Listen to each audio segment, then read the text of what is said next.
What's going on, family? My name is France, your host of the Let's Talk Battle Rap podcast. I didn't want to record this improv intro before the show.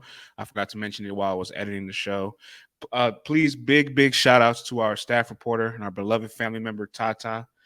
She has a family member right now that is literally fighting cancer. And we did get a chance to retweet out a GoFundMe link. If you want to go ahead and check on our Twitter page, we'll see if we can put on our Instagram too. Maybe an Instagram story so you can click on the link.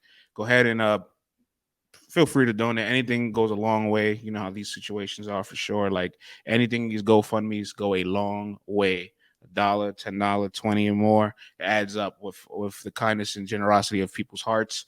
And I'm gonna go ahead and also put this in the link, the description of the YouTube channel. So please feel free to spread the word, retweet, share, or donate towards Tata and her family.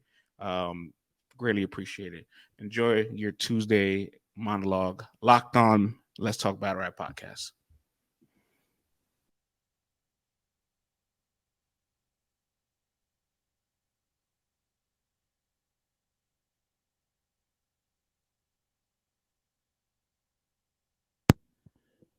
All right, we are back on a Tuesday afternoon for all of the lovely supporters and listeners of this podcast. We appreciate you. As always, my name is France, your host of the Let's Talk Battle Rap podcast of New York.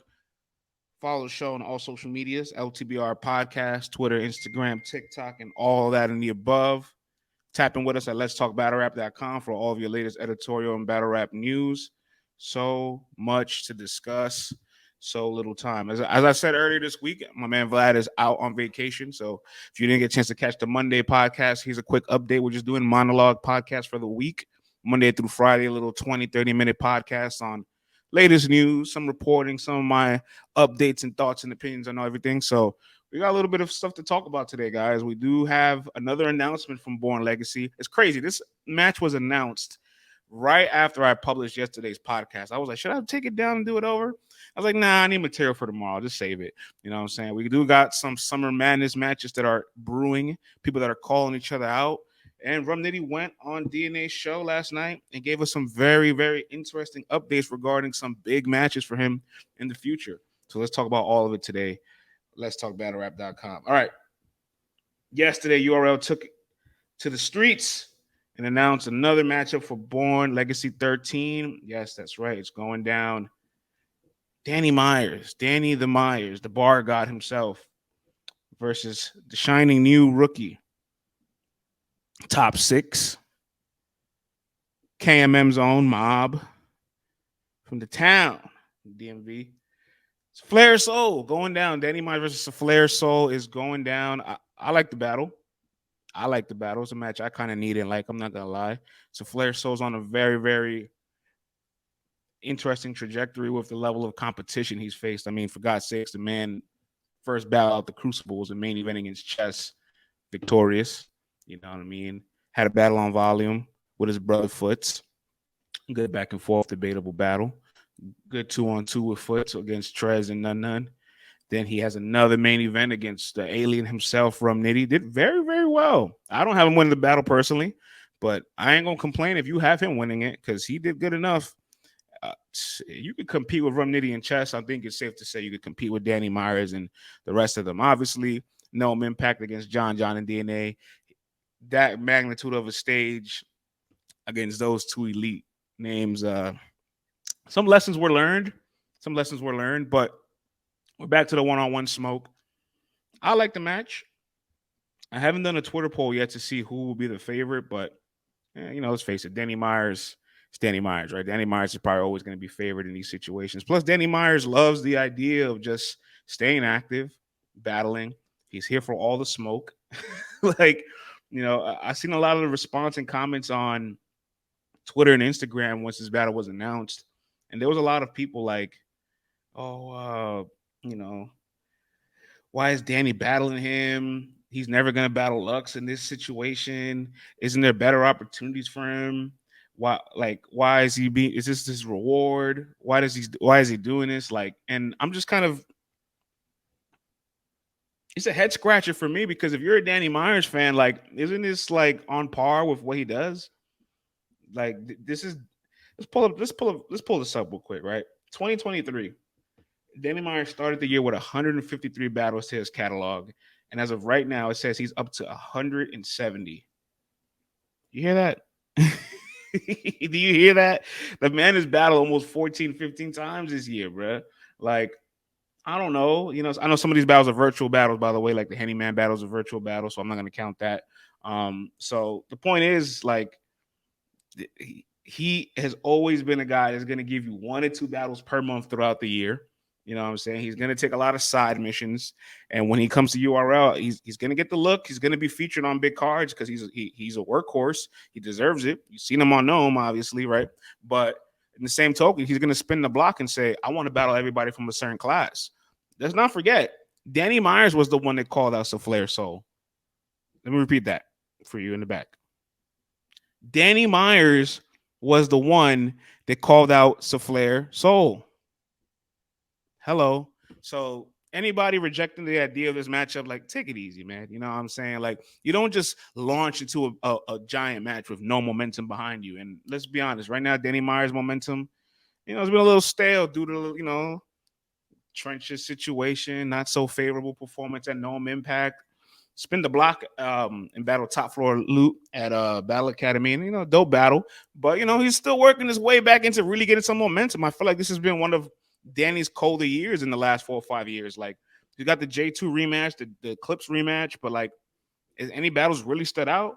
And if anything, I was go as far as to say out of the 14, 15 battles he's had so far this year, Saflare Sole might be his second biggest name. You know what I'm saying? So in comparison to all the other side missions he's had so far this year, against like Muse, against Def the Kid, Mr. Biscuit, Foed Dev. Sorry, my guy Dev. Who else has he battled in this time span? Like, it's a lot. Kuji, right? The point I'm getting at is this is a great battle for Saflare. You know what I'm saying? He continues to rise through the ranks. And the only concern I have is he battling too much of the big names too early? Like, like once you battle Nitty, it's like you still have obviously Danny, JC, Av, and Twork, and a whole bunch of other real competitive names available that are still of high stature, but like, you're knocking them out the park real soon. Like it doesn't feel like what's the next trajectory to keep going up if he gets all these opponents out the way real early, But at the end of the day, he's also competing with these guys. Like, he's arguably 2-0 against Chess and Nitty. Yeah, he's ready. He's ready. He is ready. So I ain't got no problem with it. I do think about the future with him as far as like what other big matches are available, but I guess the future you'll cross that bridge when you get there, because in the future everything could change. Anything could change and battle up in the span of a week, a month, or damn near a quarter, where somebody's stock and momentum could shift so much that you just have a matchup available to you just because of circumstances and the demand and whatever the market's asking for. So despite my skepticism of him having still big matches in the near future or taking too many big opponents so early, he'll be fine. He'll be very, very much fine. And this is a good battle. Born Legacy 13, Raleigh. This is a battle that honestly, I'm not gonna lie to you. I personally wouldn't have wanted it on Summer Madness, but I've been paying attention. I see the comments in the streets. I see the Reddits. I see the tweets. I see the Instagram comments. I hear some of the people in media. They were suggesting this battle to be like an opener for Summer Madness. That lets you know how highly revered Saflare Sole is in one instance, but also how much people want to see Danny Myers be featured on these cards. I mean, Danny Myers just made the Summer Madness debut last year, right? You know what I'm saying? He's done known for the last 3 years, and got one Summer Madness under the belt. So people want to still keep seeing him be featured on those big cards, and I can't say that I blame them. You know what I'm saying? Shout out to Yikers Island. We still got more announcements coming up on this card. I did see Hansel have a tweet. He said, oh, your battle's canceled. Are you still going to be on the card? And he said, stay tuned. Hansel, what you up to, Hansel? What you got going on, man? He's up to something. He might still be on this card. I wouldn't be surprised if he is. In fact, I mean, at the end of the day, like, this year you want to get these guys as active as you can, right? You want to still keep working on developing these guys. So, throw the Saflare in there. I wouldn't be surprised you see a match for like authentic or ease. They could get in the mix. Clutch is on the card already. You know what I'm saying? So consider Born Legacy series right now. Definitely continuation for the top 6 development. Can't wait to see what the next Crucible class looks like as well. We're going to look at a world where everything is back to normal again, and nature heals, and there's maybe 1 or 2 URL events a month again. And once that happens, you're going to see a lot of activity between the roster, some of the rising guys, the talents, the rookies, the sophomores, the vets, and some spots is going to be knocked off. You know what I'm saying? It's going to be real interesting when that time period comes. Should be soon in the future. Should be real soon in the future. But I've rambled on too long. So Saflare Sole and Danny Myers. I like the battle. It's a match I need and like. If you're a Danny Myers fan, don't act surprised. Like, he does not take battles of this magnitude all the time. In fact, Danny Myers, UM1, Battle Ace twice. Jada Nightwing, Battle Fonz, Battle Kid Chaos, Battle Easy. Okay, like Battle Castro on Gnome Impact. So like Don Marino.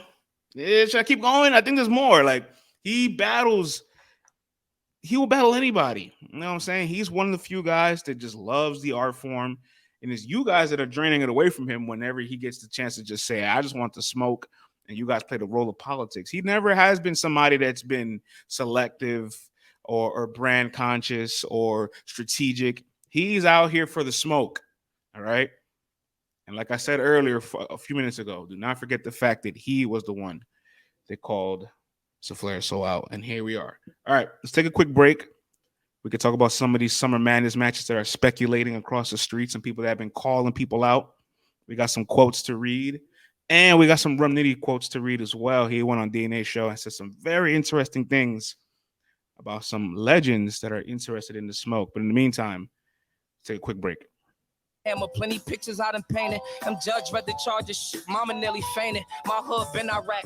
Them bricks like the Navy in the kitchen whipping gravy. Try and get it for the baby. I wouldn't say a name if them motherfuckers paid me. Remember sitting in that cell, Jordan and McGrady. That's 23 and 1. Window blocked so I can't see the sun. Push-ups 100 down all the way to 1. Just caught another case like I ain't just beat a gun. Somebody on the phone tripping. She won't let him see it, son. Go ahead with your shit.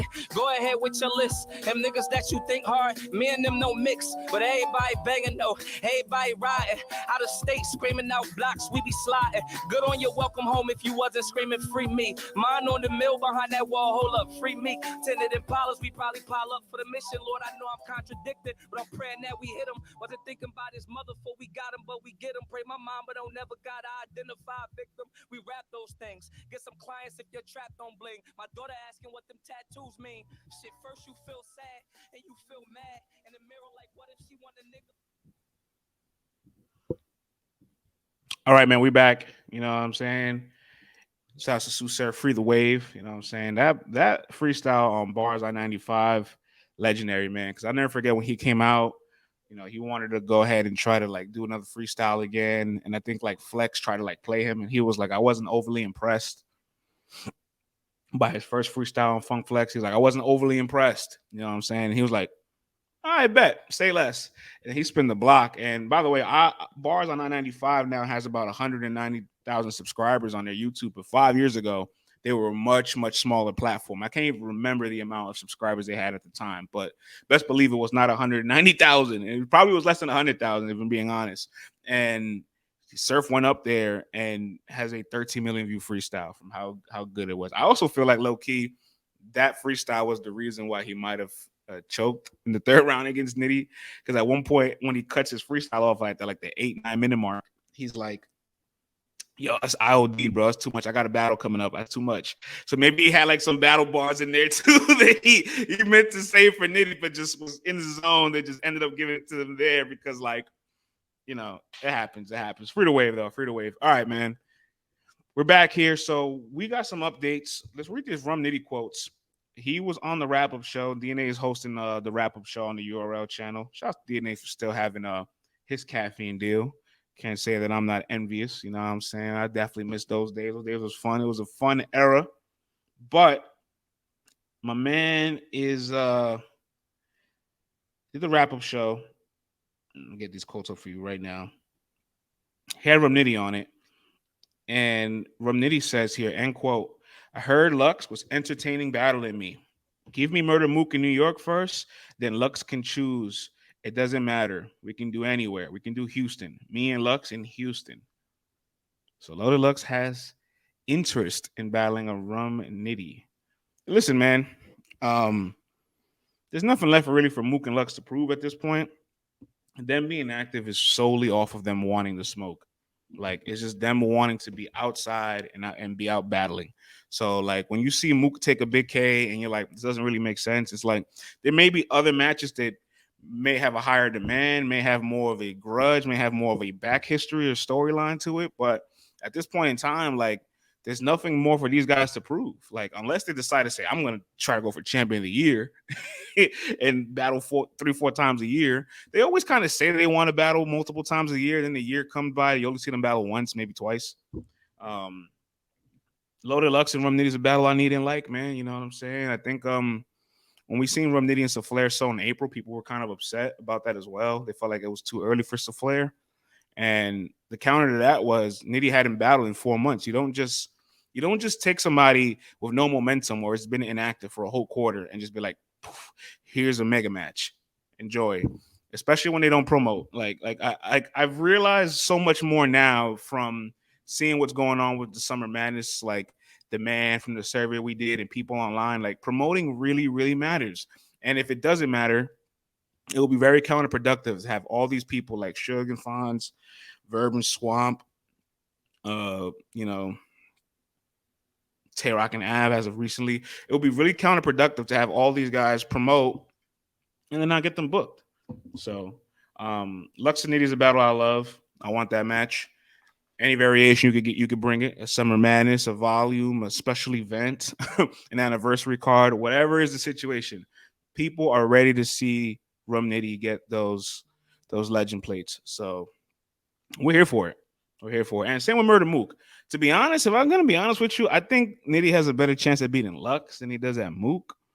Especially if it's in New York, because Mook is just, from that Geechee Gotti performance, he showed me that at least he knows how to manipulate the crowd in his advantage, right? Because obviously you could look at the Geechee and Big K battle and be like, see, look, he reverted back to who he was, but there's so much circumstances there. There's no crowd. It's not in New York. I'm not saying that he needs New York to win, but battling Murder Mook in New York, like we just seeing what the Geechee Gotti battle happened. Like that could have been you. That could have been anybody in that spot. You know what I'm saying? And when that avalanche is storming, it's very hard to stop. So I can see a world where Murder Mook beats has a better style advantage to beat Nitty than Loaded Lux, because I gotta agree with DNA. You know, DNA's been saying it for a while. Like he hasn't seen Loaded Lux be dangerous for a while. And between, you know, the Arts battle, the Verb battle, the Surf battle, the Geechee battle, can't say that I haven't seen a lot of performances that would get that Loaded Lux out of here. But if you're playing the percentages and the odds, maybe at some point he's due for a much better performance. But I don't know. Sometimes Lux and Mook are kind of like above the idea of just gun barring to death. But guess what? It's effective. When Murder Mook battled Geechee, it was effective. Some of them gun bars against Big K, it was effective. You know what I'm saying? And when Loaded Lux battled Averb in Houston in the second round, which was his best round, all these gun bar niggas on the card. But you still call Loaded a fool. You still call Lux to fully load this 9. Like, had the crowd going crazy. So, you know, no one's above the gun bars, man. You know what I'm saying? We want it. That's what we asked for.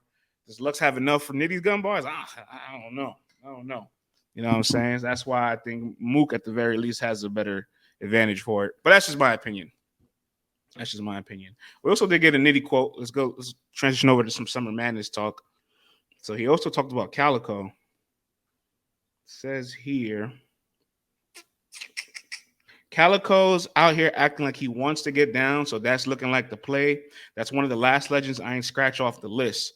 This was Nitty's words on possibly battling Calico for Summer Madness. I'm going to be honest with you. Once again, I want to see Nitty get these opportunities. So do I want to see Nitty battle Calico? Yeah. But if I'm going to be very transparent and honest with you guys, when we did our Summer Madness surveys, Calico and Nitty wasn't even in the top 10. of like voted battles by like the fans. In fact, as much as it pains me to even say this, I could have just kept this information to myself, and I'm just gonna keep it real. Calico and Goods had twice as many votes by the fans than Calico and Nitty. I was shocked, and I did hear in a lot of spaces. Shouts to Jay Black and his executive suite spaces and Cola and some of these other spaces I'm here when they talk about matches they want, and I hear about Calico and Nitty. There's a lot of people that don't really care for that match. I'm kind of shocked. You know what I'm saying? I thought everybody would have liked the battle, or at least remember that Calico and Nitty could have possibly battled at Lockout back in Philly 4 years ago. So we could spin the block. It's a good match. Like, what does Calico say to Nitty? What does Nitty say to Cal? I mean, Nitty has a lot to say to everybody. He can name flip you to death. And he can name flip everything around you to death. But what does Calico say to Nitty? You know, I just thought it was a dope strategical match. But I was shocked to discover through our survey, the demand for it isn't as high as I thought it would be. But hey, Nitty on Summer Madness is going to be a yes for me, right? You know, Nitty carries this league, man. Champion of the year, number one in the app votes, number two in app reactions all time, has given countless amount of shots. Hold on, man. Let's pull this up.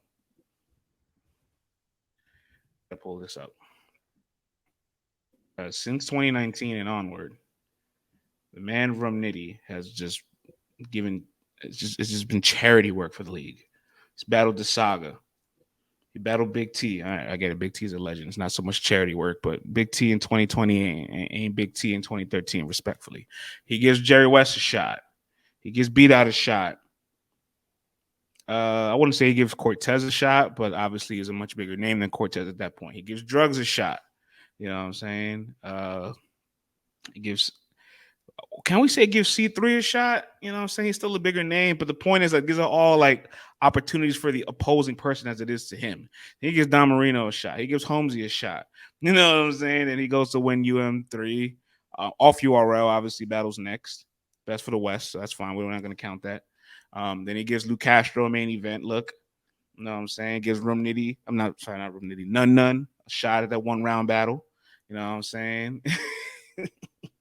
He gives Jerry West a rematch at some point in time. You know what I'm saying? Fonz worked his way to a Nitty battle. Gave Saflare the shot. I've lost count of how many names I've said at this point. So the point I'm getting at is, if that man should be on Summer Madness, that man should be on Summer Madness. He hasn't been on Summer Madness since 2020. I'm ready to see Nitty on Summer Madness for show. Regardless if it's Calico, one of the God tiers. I don't think you get a Lux and Mook battle this far up, this close out, because Summer Madness might be what, like maybe the end of August, and we're about to hit July soon. I mean, maybe, who knows? But the point is, I get the demand for the Nitty Nation, the Alien, the You Are Alien, all the people that are rum punch drunk. They just want to see him get the name that is finally above him in stature. Because if I just keep going down this list, like besides the 2-on-2, right? Like I don't think there's been a name that like. It's one thing to not be an underdog, right? He hasn't been an underdog since like 2019. So that's, you count that, you can put that out the rest. But like, we talk about names that he hasn't battled. Like, let me pull this up here as well. That's why when he got the hollow battle was so important. I even forgot that battle happened. I'm sorry. Let me make sure I put that in the middle of the sample size, because that was a main event. That was a big battle. Unfortunately, I just didn't like the results of the performance. But, you know, there's names like Disaster. There's names like Hitman. There's names like Conceited. There's names like Verb. You know what I'm saying? Calico. Of course, Mook and Lux always. Even Ilmac. You know, those are like the names that were like, all right, these are names that are in his realm of like Pantheon greats, maybe even higher tier, that we want to see him go up against. Daylight. You know, Daylight battle. You gotta never mind. Let me move on.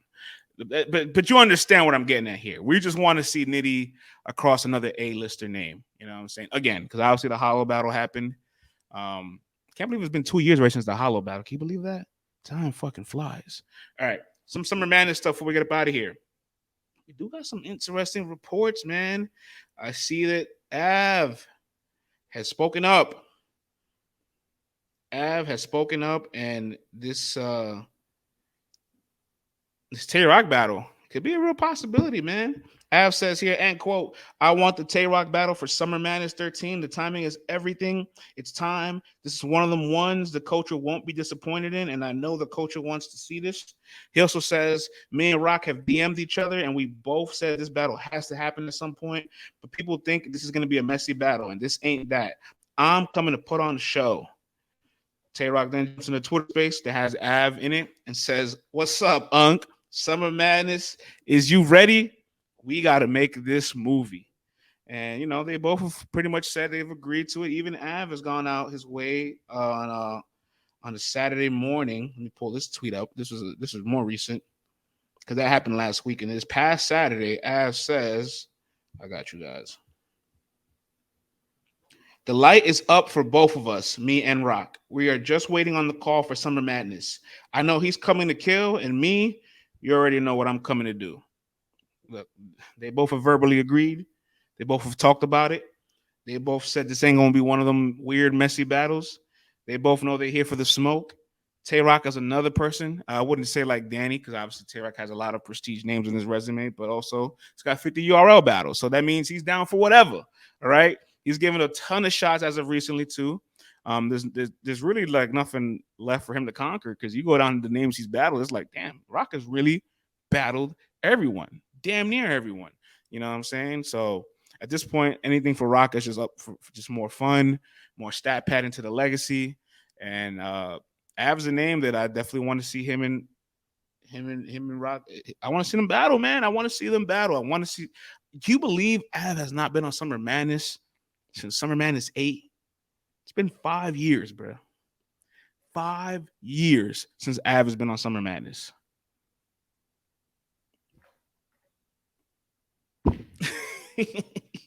Like, damn. And his last Summer Madness battle was him bodying Math. Shouts to Math Hoffa, you know what I'm saying? You know, we're gonna talk. One day we'll have a conversation how Math has never won a round on Summer Madness. But that's neither here nor there. That's neither here nor there. I just wanted to be toxic for a little bit. I just wanted to just drop that in there. You're gonna be like, wait, France, what are you talking about? And I'm like, hit verse tracker. And you're gonna be like, damn, he ain't lie. Am I lying, Beasley? All right, enough on Math. Av hasn't been on Gnome. Well, I mean, prior to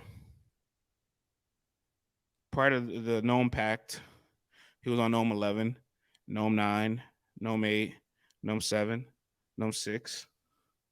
He was on Gnome 8. I'm sorry. He was on Gnome 7 and 6. But, you know, he's got a luxurious Gnome resume, so that's great. I'm glad he's been on Gnome for a very lofty amount of time of his career. He came into the league in 2015. Gnome 6 he was on, Gnome 7 he was on, Gnome 9 he was on, Gnome 11 he was on, Gnome 12. So out of those 8 years, right, 7, 8 years, he was on Gnome 5 times. Kudos to him. Summer Madness 6 and 8, and that's all we got. You know what I'm saying? I'm ready to see him back on Summer Madness. He's definitely a Summer Madness type battler. Another person that has not been on Summer Madness in a long time, Nu Jerzey Twork. In fact, before Gnome Impact, he hasn't been on Gnome in 5 years also. His last Gnome was Gnome 8. I know this sounds crazy. It's also even crazier to think that, like, when Twork started his career, you saw him featured on Gnome 7, Gnome 8, right? And you saw him featured on Summer Madness 6, 7, 8, and 9. So you're like, okay, cool. He's supposed to be a perennial Gnome or Summer Madness guy. But from 2019 and 2018 for Gnome and 2019 for Summer Madness, he hadn't been on those stages. Gnome Pact had broke a 5-year streak of him not being on Gnome. And I think we do not see Summer Madness this year without Twork. And the opponent for Twork that has been chirping a lot has been on these Twitter streets. In fact, even Hollow spoke about it today. Mr. Hollow did not. He was on Averb's Twitter space today talking about battling Nu Jerzey Twork. And obviously Twork and Hollow has been tweeting back and forth. This is a match that I really didn't know I wanted. Personally, I was favoring Av and Twork. I felt like they're two behemoths, two Komodo dragons just ready to go out for a relentless, bloody war. It was a match that's been postponed twice. So I was really eager to see that battle over the Hollow battle. But if Twork battles Hollow, it's probably a bigger bag. Hollow's a more prestigious name. Respectfully, Hollow might be easier to beat than Av. That might cause a debate there. You know what I'm saying? I'll let you guys debate that or not. You know what I'm saying? If Hollow is a more difficult opponent to beat than Av or not. But maybe in Twork's eyes, I would have to say Av might be a harder fight than Hollow. This is my opinion. This is just my opinion. So if Twork sees it that way as well, then it's probably like, all right, bigger bag, bigger name, probably a main event. Because Hollow is, consistently a main event guy. He hasn't main event in a while in URL, I believe, but he's been a main event for the last 10 years prior to his streak breaking at Summer Madness 11. So like he's an all-time headliner. So it's like bigger bag, better name, main event, possibly easier fight. Yeah, give me Hollow. Give me Hollow. Not a match that I was really on the radar for, and not the one I had in demands, but I can see the business transaction of it making sense. That's all I'm saying. You know what I mean? So Twork and Hollow, Summer Madness, that could be a headliner. I do want to say though, Twork's career, right? Twork's career headlining. Pull this up. Main events and headlining is specifically going last at the end of the night. He went second to last against Mr. Wavy. He was a main event. We saw how that happened. He still had a good performance, but he choked in the battle. So you can say he lost. I mean, for God's sakes, Mr. Wavy won the first ever champion of the night against Twork. So I chalk it up as an L. Then you could fast forward to his battle with Geechee, I think, where he went last again. No bueno. You know what I'm saying? His battle with Surf, he went last against Surf. His battle with Tay Roc and Geechee Gotti, he went last there. And I do want to say that I thought they had a really good performance, but I saw him tweet out afterwards that he felt like the Atlanta crowd didn't deserve that battle, or that they didn't, he's like, Atlanta didn't deserve it. So I guess he's kind of insinuating that the reception he got for it wasn't one that he really liked. And I think there's just a solid little sample size here of just like, you also point to the Murder Mook and Calico battle. That battle was weird. So any other battles that he went last at the end of a long night, you know what I'm saying? Because I think he also went last against Swamp, but it was like a 3-4 battle card during the pandemic. So I'm not going to add that to the sample size. But the point I'm getting at is like, there's a lot of battles where he goes at the end of the night. And I feel like there is a fatigue crowd, and he's not getting the momentum from the crowd that he wants. But it's also your job as the main event, the headliner, the closing act, to bring that energy out of them.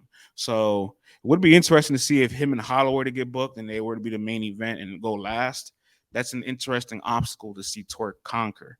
You know what I'm saying? So this is something I'm on the lookout for. Is there any other Summer Madness matches that I think I've seen brewing? Let me look at my notes before we close this out here. T-Top and John. All right, I'll close it with this. This is a rematch battle from back in 2012. Spit that heat when after John and Don battled Hitman Holla. He was hot like fish grease. And I think that same year, let me pull this up as well. He battled Av and T-Top that same year. He gave them shots. 2012. Let's see here. 2012. Av on 7 City Shark. Yup. And T-Top. So there you have it, man. After his big moment, you know what I'm saying, he spun the block and decided to give some looks to prominent talent, to names that weren't even on URL at the time.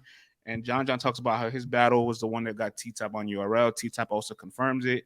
They both have grown a lot. They've both have a very illustrious and decorated career.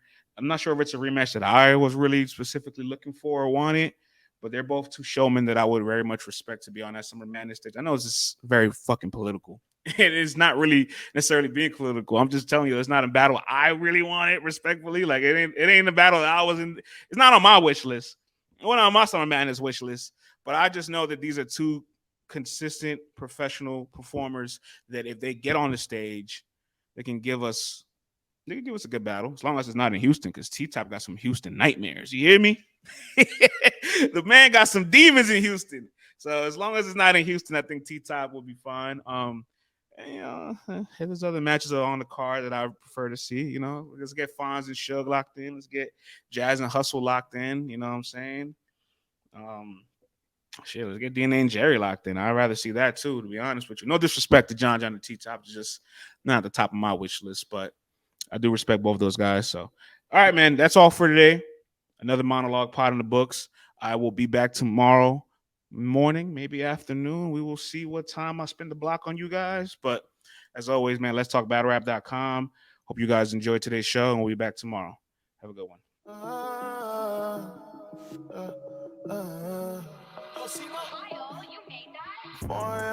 Rising is over. Running through my city and I pray to God that he sends blessings in my life a little sooner. Only thing that's going right is this driver at the light with this 4 a.m. ride in a Uber. Yeah, they don't understand what I'm going through. Yeah, feel like my heart has been broken too. Only time we get to talk's when I'm cruising through. All these street lights are doing no pain. It's been a while since I've been okay. I barely smile, but I don't complain. Please hear me out when I feel insane. I feel insane.